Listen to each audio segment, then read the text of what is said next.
Hello et bienvenue dans cette toute nouvelle vidéo sur ma chaîne YouTube. Aujourd'hui, je vais te montrer comment je suis et je traque mes différentes habitudes, en tout cas celles que j'essaye d'ancrer directement dans mon organisation Notion. Mais avant, si tu ne me connais pas, moi c'est Céline, je suis architecte de solutions d'organisation et consultante Notion certifiée. J'accompagne des entrepreneurs qui veulent se construire un système d'organisation complet directement dans Notion. Allez, c'est parti, je t'emmène dans mon espace Notion pour te montrer comment je gère ces fameuses habitudes. Donc première chose qu'il faut que je te montre du coup pour t'expliquer du coup comment je gère ces fameuses habitudes, c'est que déjà j'ai une grosse base de données principale qui me sert du coup à archiver, comme tu le vois, toutes mes entrées de tracker d'habitudes et du coup je les remplis en fait, j'ai une page par jour. Chaque jour, en fait, ça je vais te le montrer juste après, je crée une nouvelle entrée dans ma base de données journal qui me permet du coup de suivre différentes choses dans ma journée, à savoir ma to-do list, j'ai mon tracker d'habitude, etc., etc. Et du coup, en fait, ce que j'ai fait, c'est que j'ai fait une linked database de cette grosse base de données tracker d'habitude. Et par contre, je n'affiche que la journée du jour. Et comme ça, dans ma journée, je n'ai plus qu'à cocher en fait les différentes habitudes que je souhaite suivre. Et donc, comme tu peux le voir, cette base de données tracker d'habitude, donc il y a une propriété principale qui est celle qui contient du coup ma page où j'indique du coup la date du jour. Ensuite, j'ai différentes propriétés de checkbox, une part du coup habitude que je souhaite suivre. Et j'ai plus que du coup à cocher une fois que c'est fait. Comme tu peux le voir ensuite, j'ai une formule qui me permet simplement, une formule très simple qui me permet de calculer du coup la progression en fonction du nombre de cases que j'ai coché et du nombre de cases totales. Ça va m'afficher du coup un pourcentage d'habitude du coup faite.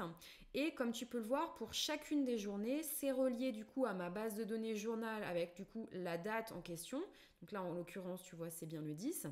C'est relié de nouveau à ma base de données semaine, qui elle-même est reliée à ma base de données mois, qui elle-même est reliée à ma base de données année.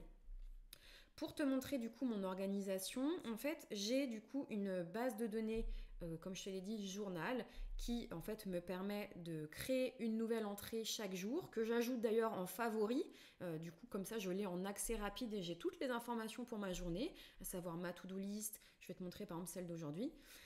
J'ai ici du coup mes priorités de la semaine, j'ai accès à ma to-do list, ici j'ai différentes tâches avant de commencer et en finissant ma journée. J'ai du coup bien évidemment accès à mon tracker d'habitude. Donc là en l'occurrence, tu vois, je me suis précipitée à faire cette vidéo aujourd'hui mais j'ai même pas rentré. Donc tous les jours en fait je viens rajouter l'entrée en question et ça va me permettre du coup de cocher, tu vois, au fur et à mesure de la journée les différentes habitudes que je souhaite suivre. Donc là en l'occurrence ce matin j'ai déjà fait tout ça et tu vois que j'ai ma barre de progression du coup qui s'affiche. Dans ces propriétés-là, ici, j'ai choisi, tu vois, de masquer l'année, le mois, la semaine et le jour, puisque en fait, j'ai un template et ici, j'ai filtré pour que ça soit automatiquement pré-rempli. Donc là, en l'occurrence, ça vient automatiquement pré-remplir avec la date du jour. Donc ça, c'est un filtre self-referral. Ça fait partie du coup des fonctionnalités avancées, mais c'est assez chouette parce que du coup ça te permet de faire une linked database et de filtrer avec finalement des propriétés qui vont automatiquement se remplir, que tu n'as pas besoin du coup de faire toi-même. Ensuite ça vient automatiquement remplir que on est en année 2021, on est là d'ailleurs j'ai oublié de changer, on est au mois de on est au mois de juin pardon.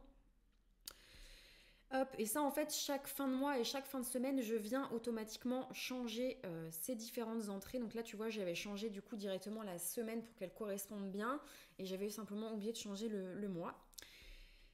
Hop, et j'ai ensuite une section qui me permet de voir si j'ai des tâches en retard. Donc c'est des tâches en fait qui ont dépassé la date du jour. Donc là si on clique par exemple, voilà j'en ai une qui date du 26 que je n'ai pas coché donc qui est en retard. Donc, ce que je fais, comme je viens de te le dire, c'est que chaque jour, je viens créer une entrée dans cette base de données journal. Et en fait, ces bases de données sont automatiquement reliées du coup à ma base de données semaine, à ma base de données mois. Ce qui me permet en fait d'avoir des remontées d'infos et d'avoir surtout un calcul. Donc là, comme tu peux le voir, sur mes semaines, j'ai de nouveau, tu vois, une formule qui s'affiche ici. Et cette fois-ci, par contre, c'est en fait la moyenne du pourcentage de mes habitudes sur la semaine entière. Donc là, c'est une semaine où j'étais malade, donc comme on peut le voir, j'ai pas du tout suivi mes habitudes. Je suis sur la semaine du coup à seulement 26,8% de mes habitudes. Et je vais pouvoir également du coup traquer au mois.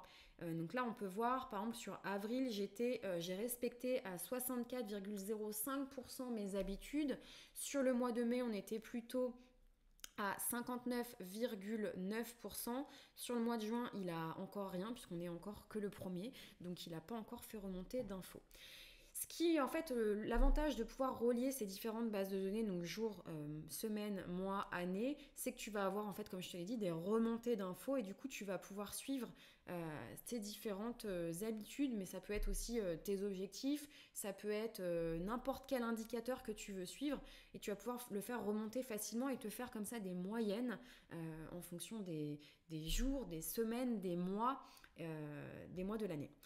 Donc voilà, ici j'ai une formule, qu'est-ce que je peux te montrer d'autre? Ici j'ai une formule du coup qui me permet de simplement calculer en fait la progression de mes différentes habitudes. Et pour calculer cette formule, j'ai tout simplement ici créé un roll-up qui me permet de remonter du coup le pourcentage qui s'affiche tout simplement dans ma base de données du coup tracker d'habitude. Et ensuite, j'ai appliqué également une concaténation pour, en fait, parce que du coup, comme tu peux le voir ici dans ma formule, j'ai bien mes petites étoiles et le pourcentage, mais je ne sais pas à quoi ça correspond. Et donc, typiquement, comme je te l'ai montré dans ma base de données semaine, ici, hop, eh bien, si j'avais affiché la propriété simplement progression de mon habitude, j'aurais eu mes petites étoiles et ma barre de progression. Sauf que j'aurais pas su que c'était mes habitudes. Donc j'ai utilisé une formule de concaténation qui me permet du coup d'ajouter un texte. Donc je sais exactement à quoi correspond ce pourcentage. C'est avantageux ça de le faire typiquement quand tu commences à vouloir afficher plusieurs formules par exemple, plusieurs évolutions. Donc là j'aurais pu très bien mettre également l'évolution sur mes objectifs de la semaine. Mais par contre du coup si j'avais eu plusieurs barres de progression, j'aurais plus su si j'en ai une à 50, une à 60, laquelle correspond à quoi. Donc ça sert à ça finalement de concaténer, c'est que tu vas pouvoir enrichir des données. Donc là typiquement enrichir et savoir que cette barre de progression là correspond à mes habitudes.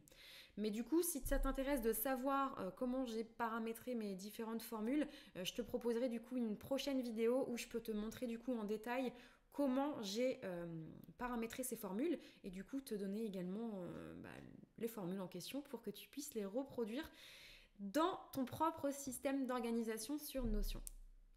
Voilà comment je gère mes différentes habitudes quotidiennes. J'espère que cette vidéo t'a plu. N'hésite pas à me le dire en commentaire. Si tu veux être sûr de ne pas louper les prochaines vidéos, je t'invite également à t'abonner à la chaîne. Et voilà, c'est tout pour aujourd'hui. Je te dis à la semaine prochaine pour une prochaine vidéo. Ciao, ciao.